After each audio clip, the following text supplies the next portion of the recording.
Make sure you don't miss a thing. Go to starzology.com/newsletter and sign up. Welcome to the Starzology Astrology Podcast.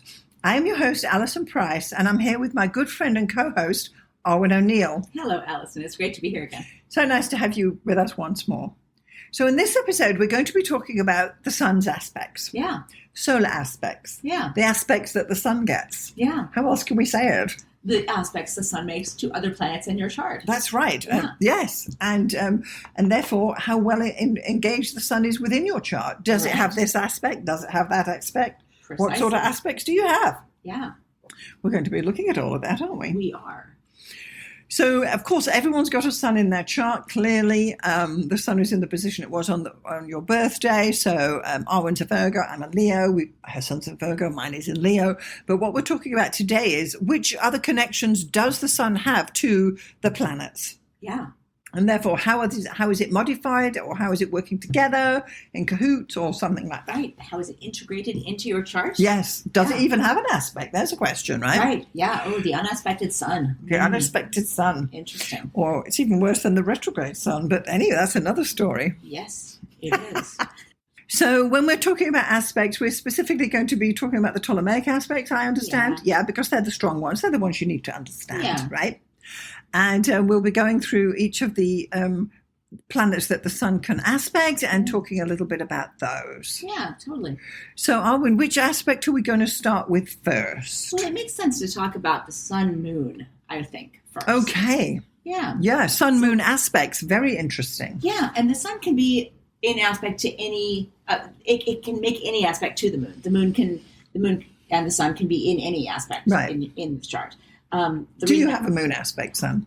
I do. They're conjunct in my chart. How interesting. I have a square. How interesting. It is interesting. And that, like, having them conjunct is like a new moon position. So if you're born around the new moon, they say that's why they would be conjunct, usually. Not 100% always, but generally speaking.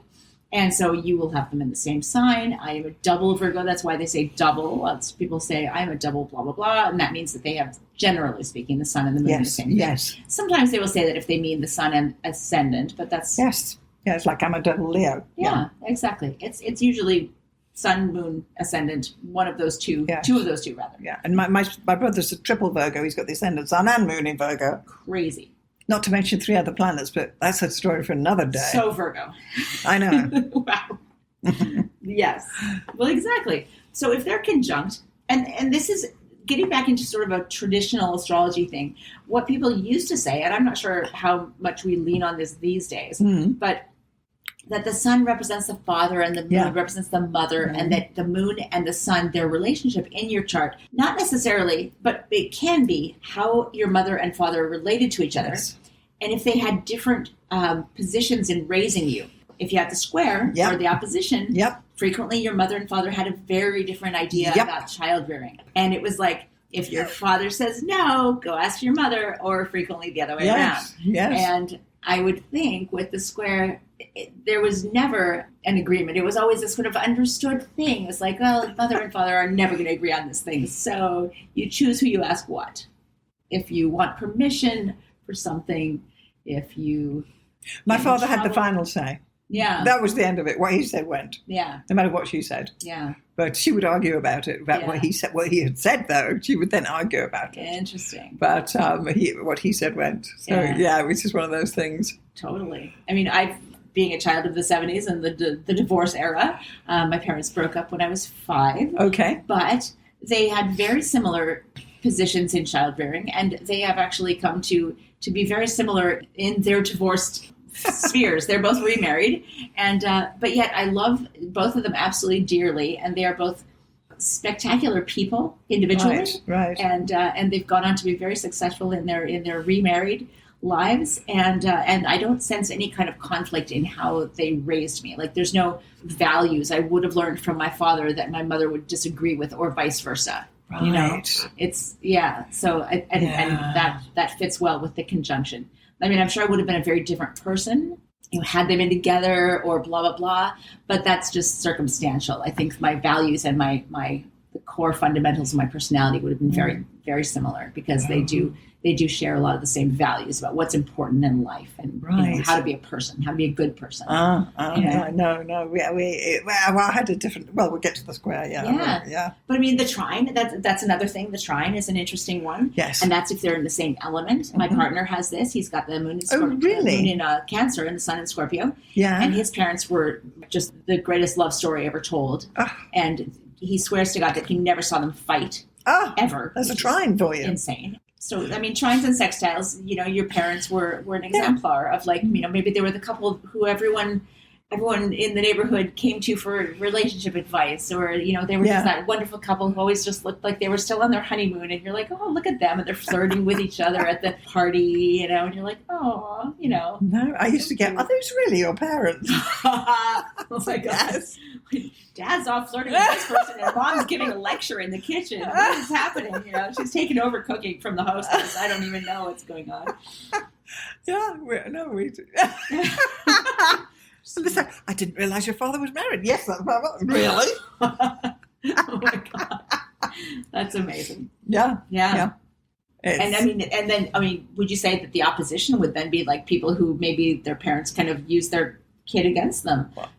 That's they just couldn't see eye to eye. You wonder how they get together in the first place. But it's only, if you've got brothers and sisters, they're going to have a different aspect. It's only your parenting that is shown. Exactly. And there's usually a couple years between, if you even have like several siblings, usually there's at least a year. Yes. At least a year or two at least between each child. So your relationship with your parents and your vision of your parents, like how you perceive your parental relationship, is going to be totally different from your siblings' view of them. They might see them as like, oh, they were the perfect couple. They were amazing. They always came to my PTA meetings. They always stood up for me. They always supported me. And then you're like, what? No, they made me do everything. They left and made me babysit you guys. And, and as grown-up siblings, you're like comparing notes, and it's just like you're reading from a totally different playbook. Yes. And this is Yes. Well, it's interesting too, because my sister and myself had the same moon sign, so we saw our mother the same way, but my brother had something different. He saw her as like something else altogether. So you do have that perception. That's so fascinating. So that's it's a super important aspect. It's definitely something you want to look at, like pretty much, right in anybody's chart, you want to look at it. And you do have the new moon, which is great. So because I mean, you would think like, in the traditional astrology, they might say, oh, your parents, would stay together, blah, blah. Well, no, I mean, 50% of people in my generation have divorced parents, but most people do. It shows you that their missions were still aligned, even though they were divorced, even though I, had to fly, back and forth across the country to visit, blah, blah, blah. They still raised me with the same values and the same kind of moral compass or whatever. Okay, Yeah, there was not a lot of like fighting or conflict about how to raise me and what was the right. It was more a case of, my mother used to like to have the dinner on the table at 6:00 sharp, and I mean sharp. But we were using the table for our arts and crafts, me and my dad, and this and that. And he'd say, "Would you have to give me 10 minutes? We haven't finished." And she would get so mad. She's like, "It's hot now." And these potatoes, and then there was slamming going on in the kitchen. But, oh wow! Yeah. Nice. But it was that sort of thing, really. You can frequently get it. Looks at it as if, like, if you go to someone's house, like as a kid, especially, if you go to someone's house for dinner and you see how their parents interact with each other, and you're like, oh wow, I know other people's parents are totally different from mine. Like, absolutely. I remember a boyfriend I had in high school. Oh my gosh, he had an older sister, and the two of them would fight over food. And I was the only child, so I never had competition for food. So I would eat like incredibly slowly. They would like basically devour everything that hit their plate, like a couple of wolves. And the mom was like always bickering about something and carping at the dad and, criticizing. And the dad was like, he was a professor, so he was always pontificating about things. And we would have these great conversations, and he'd be like, you want some wine? And, like 16, of course I wanted some wine. And the mom's kind of scowling off to the side. Hilarious. Just a very, very different vibe from anything I could have experienced in my own home.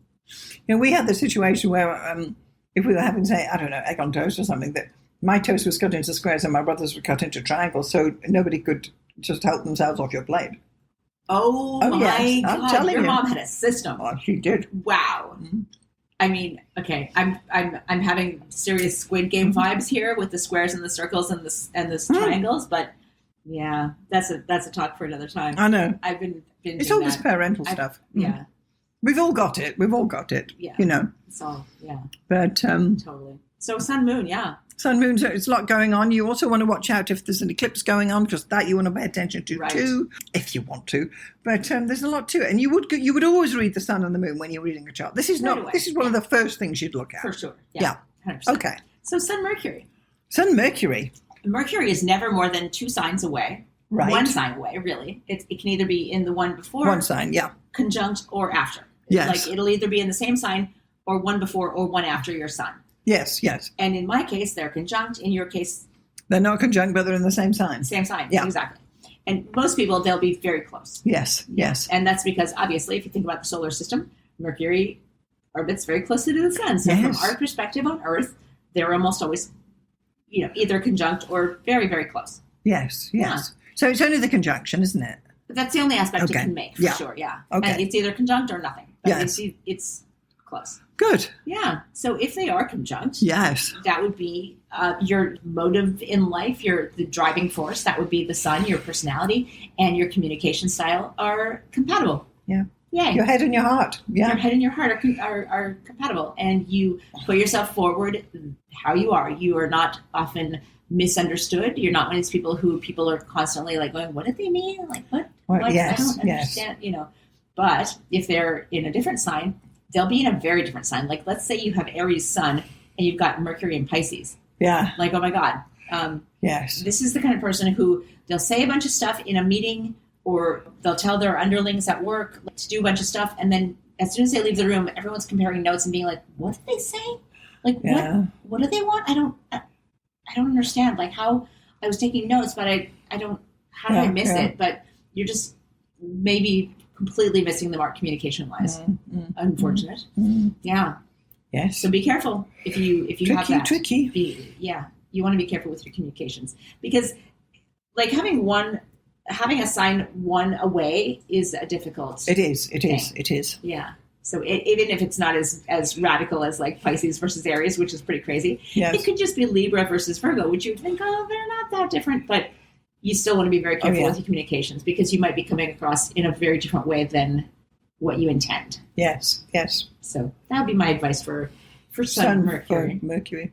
And again, it's only the conjunction, right? That's what. That's the only aspect you can make. Sun, Mercury. That's right. Okay. Yeah, conjunction or nothing.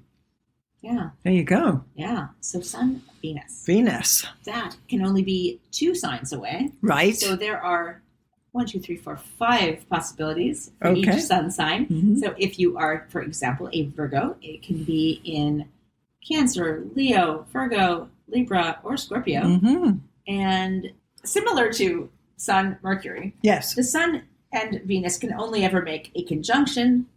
The maximum separation that Venus can have from the Sun is 48 degrees, which means it can never make even a sextile, which is like the most rudimentary. You may have Venus in Virgo and the Sun in Scorpio, but they can still not be 60 degrees apart, which is what it takes to make a sextile. Yeah. So they will not make any kind of relationship aspect aside from a conjunction. Yes. So it's conjunction or nothing, same as with Mercury. Conjunction or nothing. Yes, and if you have the Sun conjunct Venus, well, I mean, go you. Like, yes, you must be fabulous. You've won the astrological lottery. You have. You are amazing. For money and you looks. are friendly, accommodating, charming, and effervescent, and rich. Everyone loves you. Everyone wants to do what you say. Everyone clusters around you at the party. Yes. Yeah. You walk in and everyone's like, mic drop. Yes. Record scratch.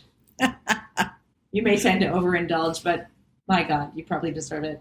There is a need to share experiences with. So this is a very sort of Libran idea, where partnerships are important to you, compatibility is important to you, getting along. You may tend to let people walk over you potentially because you want to make friends, which is just, that's only fair, People pleaser. Who doesn't want people to like them? But yeah, people pleaser. People say that in a derogatory way, like, are you here to win or are you here to make friends? And I always say, win what, Yeah, of course I want everyone to like me. Come on. I don't even have Venus. Win what? Exactly. Right. The game of life. Is there a game? Are we playing Squid Game? Come on. Yeah. Winning friends and influencing people is the aim. Yeah. So if you have Venus conjunct the Sun, you probably believe that. Yes. Yeah. So, All right. Sun, Mars. Sun-Mars aspects. Yes. This is a good one. This is a revitalizing and It is. active one. I mean, it could be awkward if you have it opposite or square. Mm-hmm. But even so, I mean, you might not. Why is that? Well, you might not, like compared to the Venus Sun person, you might not always make friends. You might be the kind of person who says, "I'm not here to make friends. I'm here to win. Uh-huh. Whatever Exactly. it is, I want to win it. Exactly. I don't care what it is. Yeah, but I want to win it. Can I win it? Yeah, exactly. And if they're trine or sextile, I have the trine. So Yep. your urge to win, your urge to assert yourself in the world is compatible with your motives in life, like your base personality. So the base of this, the sun is like your core personality. And that means that your urge to assert yourself in the world is compatible with your general outlook on life, which is great. Right. And they're in the same element, which is great. Yes. They So won't- you've got them in Earth, right? Yeah. I do. I have them in Earth, which means I'm not like the most ambitious person in the world. I mean, I have Mars in Taurus. That's not an ambitious placement at all. But it corresponds well with my Virgo sun. It's like, I'll do You do what you got to do. I'll do what I'm willing to do. I'll work out as much as I'm willing to do. I'll work as hard as I'm willing to do, and not a bit more. Like I'm not going to try to like be the best at everything, or even You don't even compete, I don't think, really. No, When all's really. said and done. I will compete at bar trivia. That is one thing. Oh, really? Because I'm very good at several categories. I see. I'm someone you want on your bar trivia team. Well, I'm sure. I'm sure. I really am. The last time I was at a trivia, there was 40 questions. I could answer 2. I'm not great with geography, and I'm not great with music after the year 2005. Yes. But everything else, I'm fantastic. Like weird, like popular science, movies. Oh, awesome. Yeah. So yes, Mars and the Sun. I mean, if they're in a difficult relationship with each other, that just probably means that you are a bit of a stubborn kind of cantankerous person, or a bit more ambitious than other people want you to be, and you probably don't care. You exactly. Mars isn't going to care. No, you're probably fine with that. You're probably like, well, whatever. I don't need those losers tagging along. Yeah. Mm-hmm. Yeah. And if they're in a trine or a sextile, amazing. It just gives you a little boost. And if there's no aspect like me, then there you have it. Yeah. Mars doesn't feature. Yeah, they're how it doing is. their own thing. Yeah. Yeah, Great. exactly. Sun and Jupiter. Sun and Jupiter. Well, gosh, I mean, Jupiter always expands and enlightens and enlivens and gives a big, giant, like, power up to anything it touches. Yeah. Which is awesome. That's what we want. Yeah. I mean, there's really no bad aspect Jupiter can make, honestly. Like, even if it's opposite your sun, it's like, oh, what? I want too much. I'm too grandiose. Too optimistic. Too optimistic. Too buoyant, too upbeat, too... Yeah. Yes, I bet you are. I bet you are. Yeah, pour everyone around you. It's awesome. It's probably great for everyone. You might want to gamble too much, or you might talk too much, or whatever. Just be too big. Big personality. It's got to be. It's got to be. Find people who like that. Yes. Yeah. Yes. Yeah, and Saturn. So Sun, Saturn. It's a sobering sort of effect. If it's conjunct, maybe daddy issues, possibly.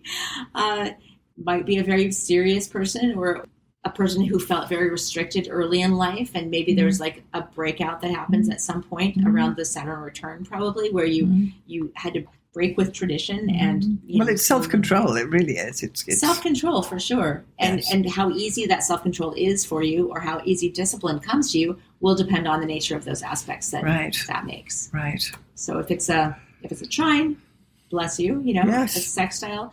Awesome. That just means you can pay your taxes on time, and Arwynne. Don't like to get in trouble. Don't like to get lectured for doing the wrong thing. That's you, isn't it? Yeah, that's me. I do live in fear of a good talking down. I do. Nobody's going to talk you down. Not yet, God willing. But I hear other people getting talked down sometimes at work, and I'm just like, oh God, Oh, that, yes. I put my hands over my face. I'm like, oh God, that poor person, and then I just pray that it never happens to me. Yeah, it's like the person the sort of teacher's pet aspect, where you're just like, if I do all the right things, I won't get in trouble. Okay. If I follow the rules, I'll be okay. Follow the rules, yeah. If I step up to the right people. Yes. But as we know, as we grow in age and have a lot of life experiences, you can't always escape that, and you do have to take responsibility. Yes. And that's another buzzword for Saturn, is responsibility. So that will definitely color how you feel about having to take responsibility, or are you the person who always has to take responsibility? Were you the kid who was always like taking the fall for the other kids when some mischief happened and they all would run away and you're like left holding the whatever? Yeah. So, yeah. And in adult life, these things obviously carry a bit more weight and repercussions.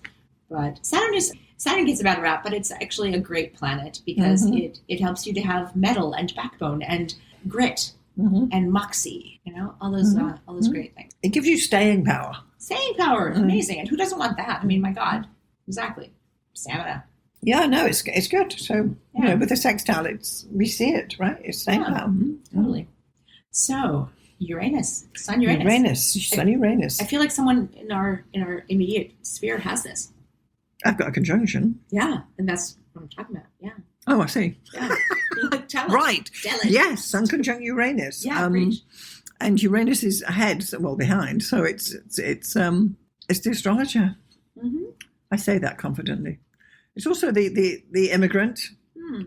The outsider. Yes, always. And it's the one who, 30 years in Africa, they thought I'd landed yesterday. 25 years in Canada, they still thought I was a visitor this morning. And I thought, well, so be it. Yeah. I'm always perceived that way as someone who doesn't quite fit in somehow, But and astrology is that too. It doesn't quite fit in. It's a bit fringe, isn't it? Oh, yeah, for sure. But, I don't know what else to say about that. It's I wouldn't say I'm a rebel. I'm not a rebel. I don't rebel against things and get irked about things. Not raging against the machine, are you? No, I don't give a hoot, actually. Whatever's going on down south. Yeah. Well, they voted him in. I don't know, Yeah, right? Yeah. You just let me do my art and my astrology Yeah. alone. And be yourself. Be yourself. Yeah. Be have your own style. Know what colours suit you. Wear the clothes that suit you. Don't be a label whore or yes, or a fiend to fashion. What's that called? A slave to fashion. A slave to fashion. Yeah. Know what fits. Know what doesn't fit. Yeah. And totally. Yeah, know who you are. And if you're a woman, know your bra size. Because for God's sake, know your bra size and know how to put your makeup on and how you present yourself, which is the sun, is unique and original and. Be who you are. Be who you're supposed to be. Totally. Don't be a zombie clone of the 2025 summer look from Chanel or whatever it is, or however they do their makeup now and this and that, It's, I would say that really. Yeah, I love it. It's, in a way, it sounds quite boring, but And it doesn't sound boring at all. It sounds awesome. Mm-hmm. Yeah. It's, I very rarely try a new fashion. Yeah. I wear the same color palette and have for like 30 years, but... Yeah. But you're comfortable with it, and it's yours. Wow, you're not going, oh my God, I need to pick up the latest issue of blah blah blah, so I know how to wear my makeup this month. Well, when I'm thinking, tomorrow being Canada Day, I'm thinking you're supposed to wear a red T-shirt. I haven't got a red thing in my closet. There's no way I've got a red T-shirt to wear for tomorrow, so it'll be white. Well, thanks for reminding me. I mean, I do have red T-shirts because it's Canada Day here, and people who don't know, we wear red T-shirts on Canada Day because our flag is red and white. Yes. Yeah. But I can wear a white T-shirt and get away with it because I just don't have a red one. Wear some red lipstick if you want. Well, yes, but it's. You don't have to. It's. Yeah. Yeah. I don't know. Maybe I should. I just don't have one. Yeah. I don't know. How else do you see the Uranus? Well, okay. So if it's conjunct, as we were saying, it colors your personality. It will color your personality for your entire life. If you have a child who is just like will wear like the most bonkers things and doesn't care that you're saying like you can't wear that to school, like they will. So Sun Uranus. If it's a square or an opposition, I mean that could create trouble with authority figures. A constant feeling like you're having to sort of fight the man, or that you never quite fit in, or that you're always the outsider, or that you're always like the the new kid in school, or the lifetime contractor, which we all kind of now can relate to. We can. We absolutely can. Many of us can. Yes. Yeah. It's but there's power in that. Like there's power in any outer planet that conjuncts or relates to the sun in any way. Because the outer planets, even though they all kind of have like a dark side, a little bit more dark, than like Venus or Jupiter. Like Uranus, Neptune, and Pluto all kind of have like a bit of a weird, okay. So if they make a very close aspect to your sun, it's like, well, that's a lot of astrologers will call that like you're a Uranian person or a Neptunian person or a Plutonian person if you have a close aspect with the outer planets. And that's just because those outer planets they have a powerful effect on the personality. Yeah. And they will definitely, if you have a close aspect, whether it's a trine or an opposition or a conjunction or a square or whatever, that will definitely have a really strong impact on how you present yourself and how you feel about yourself. Maybe not even how other people see you, but how you feel about yourself. Yeah. Because it's not the ascendant. It's not about the impression you make. It's about your actual core personality. Yeah. You may always feel like an outsider, but other people think, oh, no, she's one of the troops. One of the troops. Horrors. Yeah, like she's an establishment, whatever person. And you might, and on the inside, always be thinking, no, I'm a rebel, or an outsider or something. Mm-hmm. Or if it's Neptune, you may always feel like, you're just a little out there and a little weird and a little like Phoebe from Friends, or just like kind of, you're the people don't get you. Yeah. People don't get it. And, or you're just the fantasy person and you're just kind of like dreamy and you're working because you have to work, but it's just like, oh, money, blah, Well, they're the crystal ball readers, the clairvoyants. This is the Neptune one. Right. The one always like, they can see your aura. Yeah, like, that's the Neptune one. Yeah. The Uranus is the astrology. And they'll be like, was your grandfather named Jeffrey? And you're like, oh my God, why? Why do you ask? Yes. Yeah, that gal. Yeah. Yeah. Or they're just the one who's like right on the cutting edge of like seeing all the good movies and like going to the art exhibits and like, oh my God, this art exhibit is here. Have you seen this? Or there's some festival going on and there's great music and are you interested in that? And if you're like not at all, you're like, cool, that chick's really fun. Yes. But yeah, if you're interested in that kind of thing, find someone who has like a Sun-Neptune conjunction, or you can go to the ballet together and whatnot. Exactly, yeah. She's the person who knows all that stuff, and it just instinctively that stuff comes to her. She's like, "Oh no, this is a great show to watch. Watch that." And next time you want to binge something, you're like, "This was a great show," and you'll tell her. And she's like, "Oh my God, yeah, I'm glad you watched it." Or whatever. I do think that if you've got one of the three outer planets, if one of them is more prominent because it's connecting to you, obviously your sun, it comes center stage, whereas the other two still remain in the background. Right. So it does depend on the aspect, of course, and because with the Neptune, you've got that handy dandy little square there, don't you? I really do, yeah.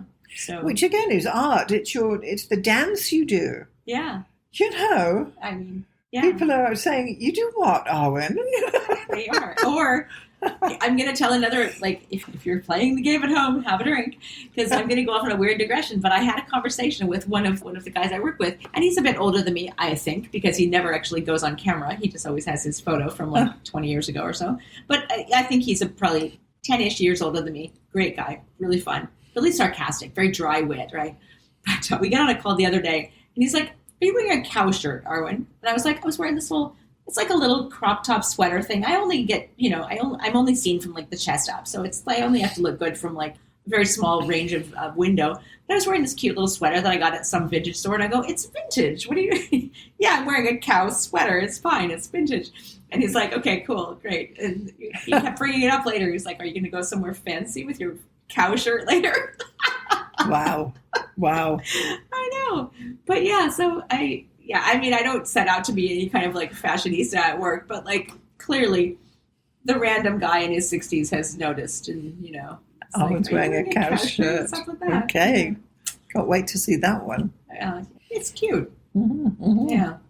But I do have the pink hair and the blah blah blah. So yeah. I'm not trying to set any trends. I just want to look how I look, Exactly. Yeah. Artistic and artistic and different and whatever. Yes. Cool. Yeah. Yes. Mm. Yeah. So Neptune. That's Neptune. But I do also. that is it's a square. Yes. So there are times where I obviously worry that I'm not taken seriously, or if I do this, will they think I'm a flake? Or that obviously has been a concern kind of all my life ever since. And yet you've clearly just powered straight through that with the pink hair. Luckily, I have other aspects that kind of ameliorate it, and they're like, "No, you do you, boo. You do you, yeah, exactly." I've also got the sun, sextile Saturn, so it's like there's and trine Mars, so like, yes, yeah, there's a lot of reinforcement there. So if my only aspect to my sun was the square Neptune, I might be a lot more of a wishy-washy kind of like frightened person about expressing myself. Right. I might have that desperate compulsion to express myself, but fear would prevent me from doing it. Right. And instead, luckily, I have some very supporting aspects that are like, no, it's fine. And also I'm, 52. So I can do what I want at this point in life. Whatever. I don't know. If I was, actually that's not even true. In my 20s, I pretty much came across pretty creative then too. Yeah. Maybe not pink hair, but just wasn't the style then, Right. We just didn't do that as much in the late 90s. Yeah. Okay, so let's talk about the sun aspecting to Pluto. Yeah. I mean, this is a person who's going to come across powerfully. Yes. I would think. Yes. Scary, sexy, dangerous. Yeah. All of the above. There's some scorpionic sort of energy there. Yeah. This is a person who's going to command attention. And if they're a person in power in your company or friend group or whatever, that might come across as like, oh, this is the person where everyone just shuts up as soon as they start talking. Mm-hmm. Like, oh, what, so-and-so is talking. Or, it's the power behind the throne, though, as well, right? Right, exactly. And if they're not in a position of power, it could be the person who's always kind of stirring up, the person who will say something subtly derogatory or just kind of like throw a little wrench into the pot, or like Eris, throw the golden apple in. And who's the fairest? Oh, and then everyone's fighting. It's like, haha, and they run away. Yeah. Yeah. So Sun Pluto can be awesome. It can be amazing. It can be like the leader who is just like leading by example, and the person who just has a natural quality of power and influence and depth and transformation, and you want to follow them. The entrepreneur who just starts that from the ground up thing, and everyone who's with them is like, well, we didn't make any money at first, but we stuck with them because we believe in Jason or Ahmed or whoever it is, or Natalie, whatever, like we believe in them, and so we followed them through thick and thin, and then finally it paid off, and like thank God we did, because if we'd given up when we made no money for 18 months or however long, and you didn't miss the boat. Miss the boat, exactly. But that's a positive aspect. If there's a negative aspect, this could be the cult leader, the false prophet, the person who leads their flock to ruin. Yeah, the Waco, in flames or what have you. Yeah, and that was a great documentary. But anyway, yeah.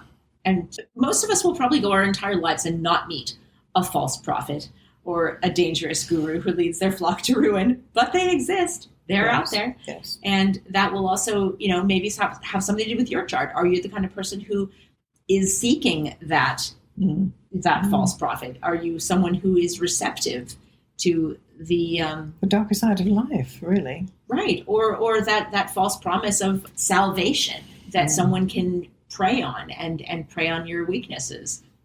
And preying on weaknesses is definitely a dark side of Sun Pluto. Whether or not they're leading a whole bunch of people to occult suicide, or just fleecing people of money, or just subtly kind of manipulating their friend group or their partner. The puppeteer. Yeah, exactly. The puppet master. Someone who believes that the best way to live life and to succeed in life is to manipulate others. I've actually met people on a very low level who literally believe that the higher octave of being a person is to manipulate other people. And that's so dark and creepy. Yes. And awful.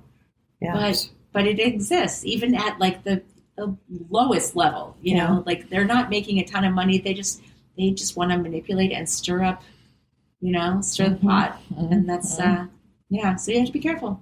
What else is there? There's Sun Chiron. Sun Chiron. Yeah. There you go. Chiron is the wounded healer. Yes. Chiron, positive aspects of Chiron would be where you can actually wield that transformational power and use it for good. And maybe you got your wounding done early in life, where you can actually kind of be the guru now. Be the guru, or the helper, or the emergency room nurse, or whatever. That kind of thing. I mean, the kindergarten teacher who is like, well, I see that your son has learning disabilities, but I'm going to take him under my wing, or, and I say this with that gives me chills to think about, because my God, I'm so glad people like that exist, because I could never, but yeah, the square and the opposition, that's a very difficult cross to bear. No pun intended. Yeah. And I do think too, when you've got these difficult Chiron Sun aspects, that you feel you're never quite good enough, or you'll feel weak in some way. Yes. And yet you're probably not, but you still maintain that I couldn't do that. I couldn't possibly. And of course you could. Totally. But yeah, you're not going to be the one who's, not like a Pluto sun aspect where you feel like you can lead people even if you can't. Like the person with the Chiron sun aspect is never going to feel like they're like good enough to like be the leader, be the CEO, be the whatever, be the guru. But yet they may be, because they've actually been through it, and they know they have that pain and they have that that perspective. So yeah. Oh, and the sun ascendant. That's the last one. So yeah, sun ascendant. Yes. Obviously, that's an amazing position. Yeah, that's great. Yeah, it's wonderful. Born at dawn. Yeah, exactly.